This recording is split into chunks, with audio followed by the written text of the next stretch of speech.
ऐसी interesting stories की video देखने के लिए हमारे चैनल को लाइक कीजिए, सब्सक्राइब का बटन और बेल आइकॉन को प्रेस कीजिए।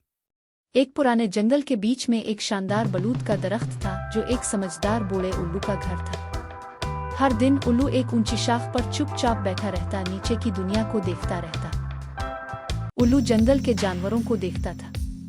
वो देखता रहता था गुलहरियों को उछलते हुए, हिरन को चरने हुए और लोमड़ी को आदेर अलिफादेर घूमते हुए। उल्लू चुपचाप सब कुछ समझता था, बगैर कुछ कहे।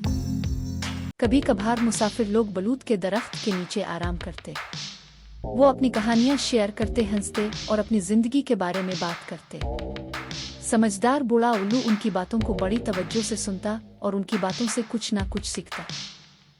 जब दिन सालों में बदल गए तो उल्लू और ज्यादा समझदार हो गया। इसने समझा कि ज्यादा देखने और कम बोलने से वो उन लोगों से ज्यादा सीखता है जो हमेशा बोलते रहते हैं। और इस तरह समझदार बूढ़ा उल्लू जंगल के लिए हिकमत की अलामत बन गया। इसका पैगाम बिल्कुल आसान और गहरा था, कम बोलो और ज्यादा मुशाहिदा करने वाले बनो।